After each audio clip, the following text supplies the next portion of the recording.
구약 성경이 39권 중에 앞부분 5개를 이야기를 하라고 한다면은 모세가 기록하였다고 해서 모세 오경 이렇게 분류를 합니다. 그런데 그 모세 오경 5권 안에 중에 이스라엘 백성이죠. 우리가 많이 거론되고 있는 이스라엘 백성이 억눌림에서 애굽 땅에서 종살이하다가 해방의 여정, 바로 이게 풀려나는 여정이죠. 이 여정을 담아내고 있는 책을 가리켜서 출애굽했다고 해서 출애굽기 이렇게 표현을 합니다. 많게는 430년 동안 종살이했다라고 표현을 하지만 실제로 종살이한 연수는 한 반 정도가 됩니다.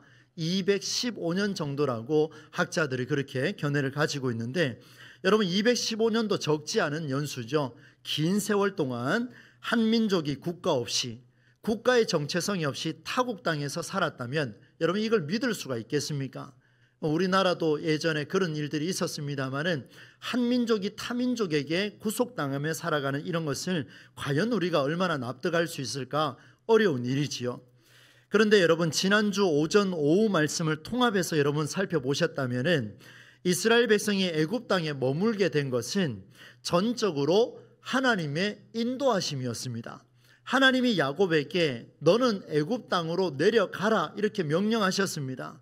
그래서 그 명령에 따라서 하나님의 인도하심이라고 하는 경륜, 어렵게 표현하면 그렇습니다. 섭리에 의해서 일어난 게 바로 애굽 땅에서의 430년의 세월이었습니다.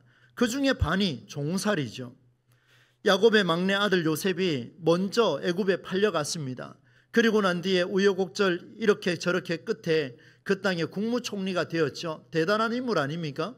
그런데 국무총리가 되고 아버지와 형들을 모시고 이제 평안하게 애굽에 있는 고센 땅에서 살려고 이렇게 지혜를 발휘해서 다 모시고 오게 됐습니다. 그런데 여러분 희한하죠. 이곳에서 무엇이 일어났냐면 바로 종살이를 했다라는 겁니다. 하나님이 야곱에게 어떤 명령을 내리셨는지 창세기 46장 3절과 4절 말씀인데요. 이 말씀을 세 번역으로 제가 한번 읽어드리겠습니다. 하나님이 말씀하셨다. 나는 하나님 곧 너의 아버지의 하나님이다. 하나님이 지금 야곱에게 하는 이야기입니다. 이집트로 내려가는 것을 두려워하지 말라. 지금 애굽으로 가라는 거예요. 하나님이 약속하신 가나안 땅에서 너는 지금 이방 땅에 있는 애굽 땅으로 가라 명령하셨습니다. 그런데 그곳에 가서 어떻게 하냐면 내가 거기에서 너를 큰 민족이 되게 하겠다 약속하십니다. 나도 너와 함께 이집트로 내려가겠다 약속하십니다. 내가 반드시 너를 거기에서 데리고 나오겠다. 너의 아들 요셉이 너의 눈을 감길 것이다. 이 세 가지의 약속을 하나님께서 하셨습니다. 그런데 보세요. 하나님이 야곱에게 이스라엘 땅에서 애굽으로 가라 명령하셨으니 그러면 애굽에서 종살이한 215년, 약 200년에 걸쳐 있는, 그리고 애굽 땅에서 살았던 430년은 누가 보내서 간 겁니까? 내 발로 간 겁니까? 누가 가라 해서 간 겁니까? 하나님이 직접 명령하셨잖아요. 하나님이 명령해서 저 이상한 땅으로 내려간 겁니다. 그런데 그 연수의 반을 종으로 살았다는 거예요. 그러나 여러분, 이게 하나님의 책임입니까? 하나님의 전적인 하나님의 뜻입니까? 이렇게 생각할 수밖에 없는 거죠. 그런데 여러분 잘 한번 들어보세요. 하나님이 야곱에게 약속하신 말씀을, 이 46장 3절로 4절 말씀을 하나씩 꼼꼼히 살펴보면 너희가 애굽으로 내려가서 종으로 살아갈 것이다. 너희는 저 애굽 땅에 가서 고생 진땅하면서 그렇게 살아갈 것이다. 그렇게 말씀하신 적이 없어요.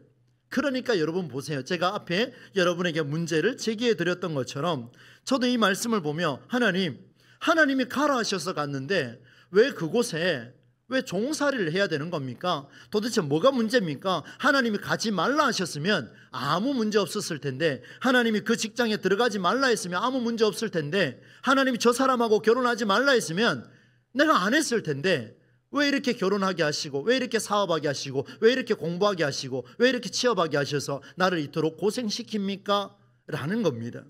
그런데 그 내용을 보니까 종으로 살 거라는 약속의 말씀이 없더라는 거예요. 다시 한번 46장 3절로 4절 말씀을, 약속을 제가 정리해 보겠습니다. 하나님이 야곱에게 말씀하셨어요. 야곱아, 애굽으로 내려가거라. 내가 그곳에서 너에게 큰 민족이 되게 하겠다. 첫 번째 약속이에요. 두 번째 약속, 나도 너와 함께 홀로 가는 게 아니고 나도 너와 함께 이집트로 가겠다. 애굽으로 가겠다. 세 번째, 네가 죽지만 요셉이 너의 눈을 감겨서라도 너는 다시 이 땅으로 돌아와서 이곳에 묻힐 것이다. 이게 세 가지 약속이에요.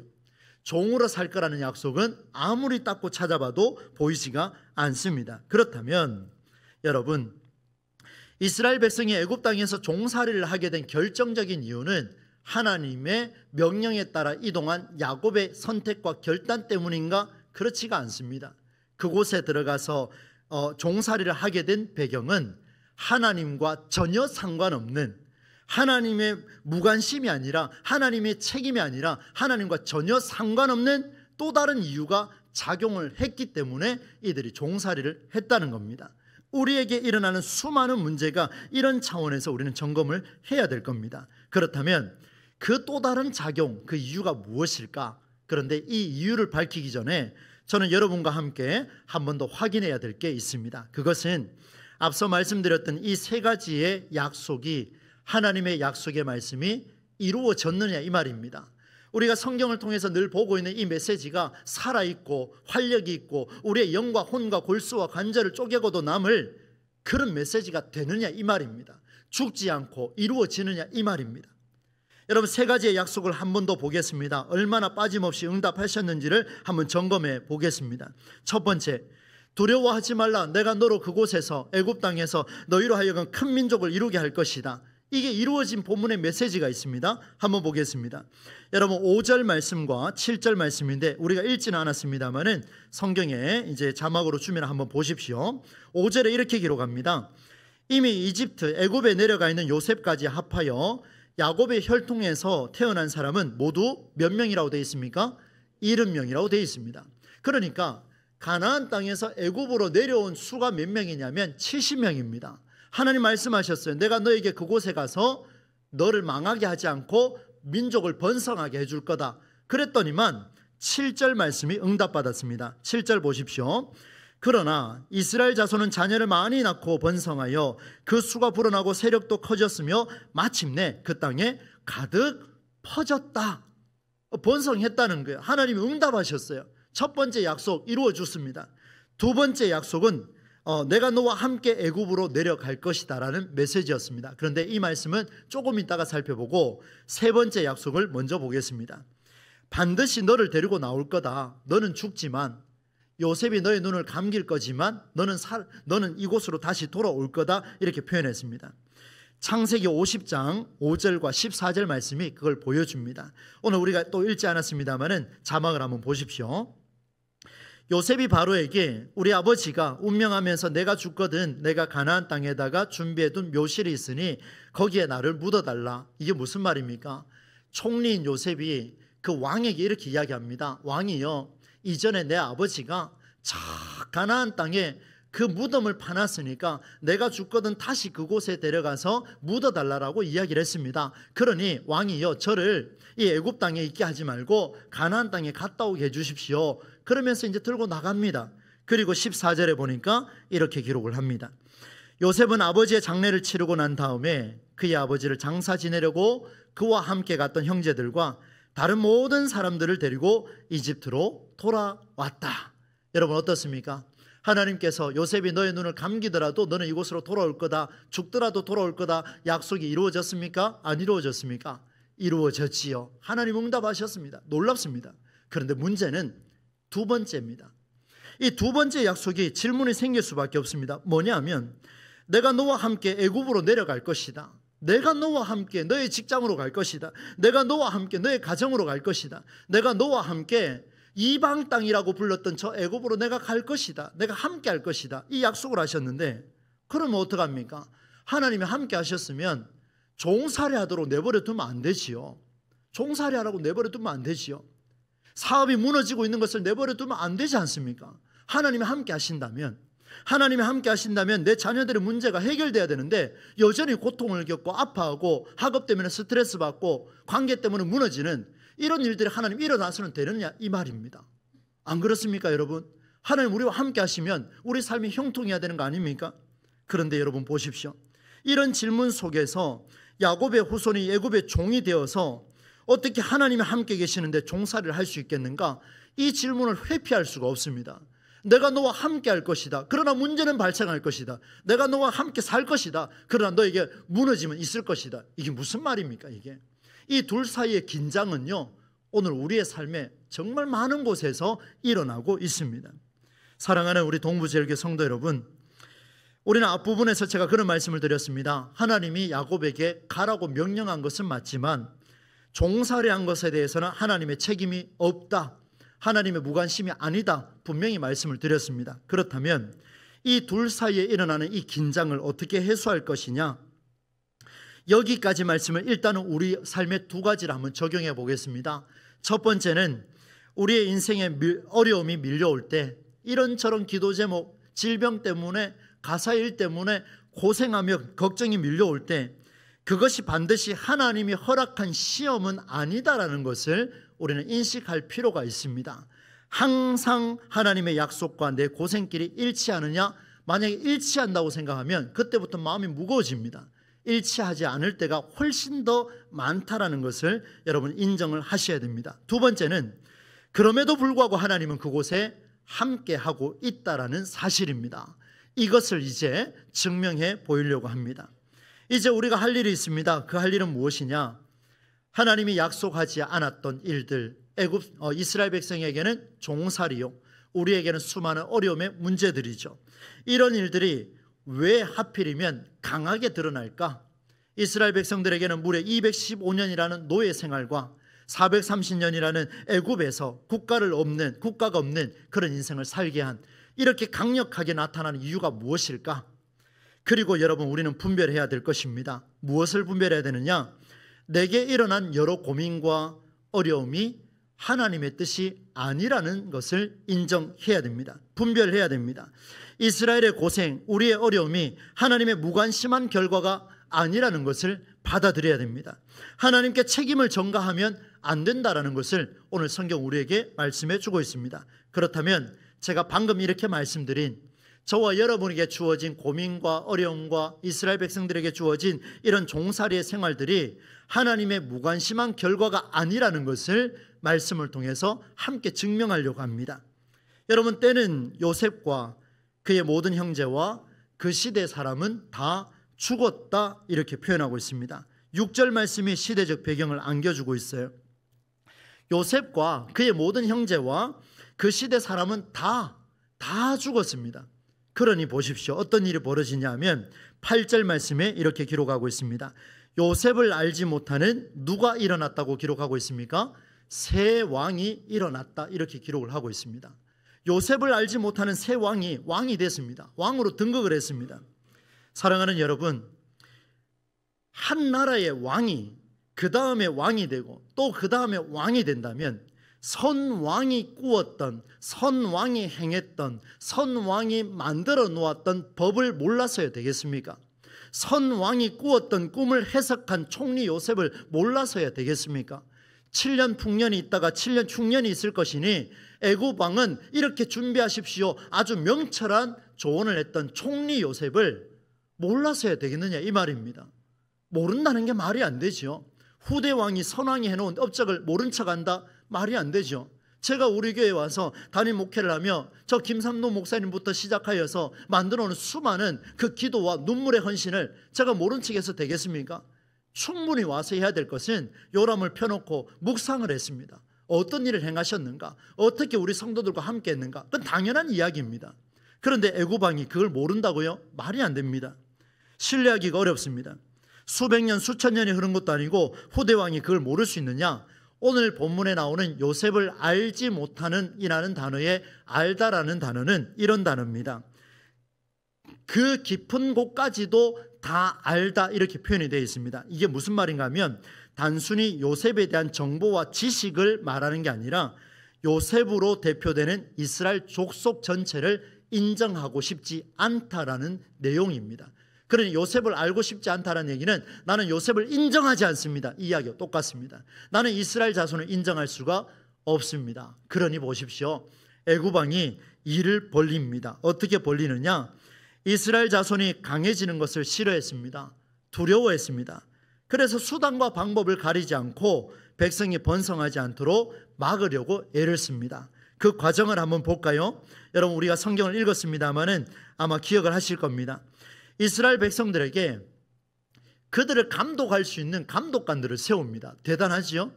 그리고 무거운 짐을 지워 괴롭게 만듭니다. 국고성인 비동과 람셋을 건축하라고 거의 벌거벗겨 놓은 상태에서 노예로 부려먹습니다.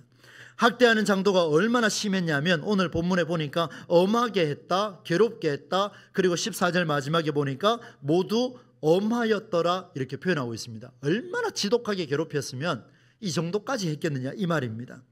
그런데 이 애굽 왕이 선택한 이 일은 자세히 한번 보십시오. 이스라엘 백성들이 이렇게까지 고생하게 된 근본적인 이유는 무엇인가 하면 이스라엘 백성이 강해지는 것을 두려워했던 애굽 왕의 시기와 질투에서 시작되었습니다. 하나님이 애굽 땅에 가라 해서 명령 때문에 이루어진 거냐? 그렇지가 않습니다. 하나님 무관심하셔서 종살이 됐느냐? 그게 아닙니다. 이것은 애굽 왕이라고 하는 한 사람의 왕의 황당한 정책 때문에 이스라엘 백성들이 곤욕을 겪고 있는 그 모습입니다. 이건 하나님의 섭리와 전혀 상관이 없습니다. 하나님과 상관이 없습니다. 그런데 우리는 이 말씀을 보며 하나님께서 또 다른 어떤 것을 보이시느냐 이렇게 말씀하시는데 성경은 그렇게 말한 적이 없습니다. 이렇게까지 말씀드리는 이유가 있습니다.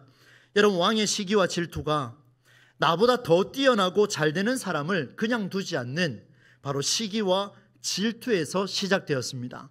여기에서 머물지 않았습니다. 시기와 질투의 근원이 두려움이니까 그 두려움을 없애기 위해서 이스라엘 자손을 괴롭히고 학대하는 그 모습이 드러났죠. 이런 결과가 어떤 결과를 낳습니까? 시기와 질투는 감정에서 시작하여 행동으로 옮깁니다. 두려움이 극에 달하면 행동으로 나타나고 두려움이 극에 달하면 힘의 논리를 사용합니다. 나보다 남이 낫다라는 것을 받아들일 수 없기 때문에 이런 일을 벌이게 되죠. 그러므로 여러분, 이스라엘 백성이 고생의 길을 걷게 된 것은 애굽 왕의 시기와 질투에서 시작되었고 그로 인해 많은 사람이 희생양이 되었습니다. 이건 하나님의 책임이 아닙니다. 하나님께 책임을 전가할 수 있는 일도 아니고 하나님의 무관심이라고 비판하는 일도 아닙니다. 전적으로 애굽 왕의 정책 때문이었습니다. 사랑하는 성도 여러분, 우리의 인생에 밀려오는 어려움이 많이 있지요. 여러분, 고민거리를 토해내지는 못하지만 각자가 다 가지고 있을 겁니다. 이건 어린아이부터 어른에 이르기까지 모두가 그렇습니다. 이런 어려움 속에 하나님의 무관심한 거 아닙니까? 하나님 왜 이렇게 날 내버려 두십니까?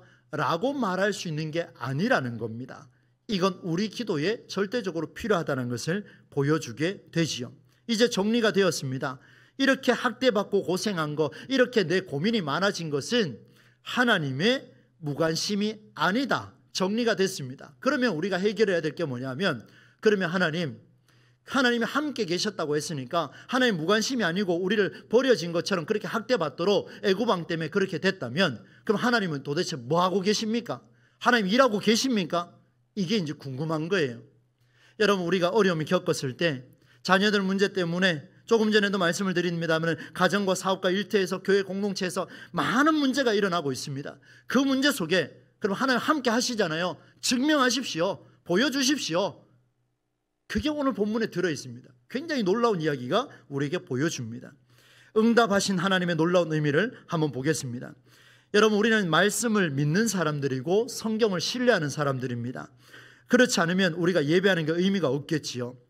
야곱에게 약속하신 애굽에서 하나님의 함께하심, 여러분 한번 따라서 해주겠습니까? 하나님의 함께하심. 네, 따라서 하라는 말씀 이유가 있습니다. 이 결론에 가면 이게 살아나야 되는데 조심하면 안 되거든요. 그래서 말씀드려요. 한 번 더 합시다. 하나님의 함께하심. 하나님의 함께하심이 우리 삶의 수많은 현장 속에 어떻게 드러나느냐 이 말입니다. 한번 볼까요? 여러분, 이 함께하심이요 기가 막히게 오늘 본문에 나타나고 있습니다. 6절과 7절과 12절 앞부분입니다. 하나님의 함께하심이 얼마나 멋진지 보여드리겠습니다. 6절 함께 읽어보겠습니다. 시작. 세월이 지나서 요셉과 그의 모든 형제와 그 시대 사람들은 다 죽었다. 70명이 왔는데 번성하긴 번성했지만 다 죽어갔습니다. 그러나 7절 보겠습니다. 읽습니다. 시작. 그러나 이스라엘 자손은 자녀를 많이 낳고 번성하여 그 수가 불어나고 세력도 커졌으며 마침내 그 땅에 가득 퍼졌다. 내가 그곳에 들어가서 첫 번째 약속과 맥을 같이 합니다. 내가 거기에 가서 너에게 큰 민족을 이루게 하겠다 약속하셨지 않습니까? 그런데 그 약속이 오늘 성취됐습니다. 그런데 내가 그곳에 가서 함께 하겠다. 고생하며 하나님이 살아계십니까? 오늘 내 사업장에 하나님이 함께 하십니까? 오늘 이 결혼생활에 함께 하십니까? 하나님이 내 인생에 정말 함께 하십니까? 라고 물었을 때에 오늘 성경은 뭐라고 대답하냐면 내가 그곳에 가서 너와 함께하며 이런 일들을 행하였다라고 말씀을 하고 있습니다. 번성하게 하겠다 약속한 것을 그대로 이루어 주셨습니다. 하나님 약속하셨잖아요. 너희를 종살이에서 해방하게 하겠다 이런 말을 한 적이 없어요. 그러니까 별개의 문제입니다. 애굽왕 때문에 그렇게 고생했지만 그러나 번성하게 하신 것은 약속대로 이루어 주시더라는 거예요. 그래서 성경이 위대한 겁니다. 그래서 말씀이 위대한 거고, 그래서 말씀을 가지고 기도하라고 제가 요청하는 것도 그 이유고, 그리고 성경대로 살라고 그렇게 강하게 외치는 것도 그 이유에서입니다. 한 번 더 볼까요? 12절 앞부분입니다. 같이 한번 했습니다. 시작. 그러나 그들은 억압을 받을수록 그 수가 더욱 불어나고 자손이 번성하였다. 보세요 여러분, 억압을 받을수록 하나님이 도대체 뭐 하십니까? 라고 우리 외칠 수 있지만 놀랍게도 하나님은 일하고 계셨습니다. 사랑하는 성도 여러분, 매주 들려지는 말씀과 선포와 성경 속에서 들려지는 그 소리에 여러분 주목하셔야 됩니다. 하나님, 이 말씀에 근거하여 한 주를 살겠습니다. 이 말씀에 근거하여 내 어려움이 있지만 하나님이 일하고 계십니까? 말씀에 근거하여 또 물어보고 말씀에 근거하여 확인하고 말씀을 통하여 하나님 살아계심을 그때 고백하는 것이 진짜 살아있는 그리스도인이라는 것을 오늘 본문 속에서 우리에게 보여줍니다. 사랑하는 여러분, 말씀을 전체 한번 정리해 보겠습니다. 하나님은 여러분에게 약속하신 말씀을 이루고자 애굽 땅에서 일하고 계셨습니다. 애굽 땅에 야곱의 가문과 함께 내려와서 일하고 있음을 오늘 본문이 증명해 주셨습니다. 그들을 떠나지 아니하였고 오히려 그들의 아픔과 그들의 고통의 현장에 들어가셔서 번성하게 하려고 몸부림치셨습니다. 사랑하는 여러분, 평화로울 때 번성하는 게 쉬울까요? 억압받고 고통스러울 때 번성하는 게 쉬울까요? 생각해 보세요. 돈이 많고 부유하고 마음이 평안할 때 자녀를 기르는 게 평안합니까? 아니면 억압받고 하루 먹을 양식도 없는데 자녀 낳고 사는 게 편합니까? 상식적으로 생각해도요, 평안할 때가 훨씬 더 낫습니다. 그런데 하나님의 방법은 놀랍습니다. 평안하고 화목할 때 번성하게 하는 게 아니라 너희는 이미 애굽 왕에게 눌려서 억압을 받지만 그러나 그 억압 속에서도 나는 약속을 이루어 가겠노라. 하나님의 위대한 역사가 오늘 본문에 드러나고 있습니다. 이것이 바로 하나님의 놀라운 약속의 실현이며 하나님의 능력입니다. 사랑하는 성도 여러분, 분별하라고 말씀을 드렸습니다. 내게 주어진 어려움의 사건들은 혹여나 나의 시기와 질투, 나의 문제로 됐을 가능성도 높고 누군가에 의해서 이루어진 이유가 될 수도 있습니다. 그러나 그것을 가지고 하나님이 살아계십니까? 라고 묻는 것은 오늘 성경에서 조심할 것을 당부하고 있지요.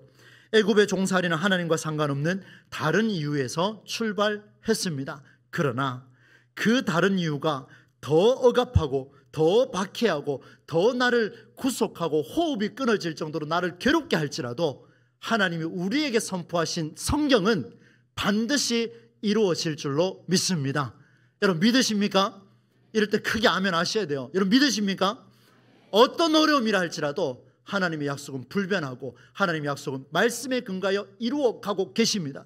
여러분, 살아있는 그리스도인은요, 어려움 속에서 고통 중에 있는 나를 외면한 하나님께 불평을 갖는 게 아니라 살아있는 그리스도인은 문제가 터졌을 때 지난주 메시지와 이번 주 메시지와 그리고 새벽, 수요, 금요 모든 메시지를 통틀어 하나님 이 말씀이 이루어지고 있습니까? 라고 묻고 확인할 때에 어려움 속에서도 극복할 수 있는 지혜가 생기게 되어 있습니다.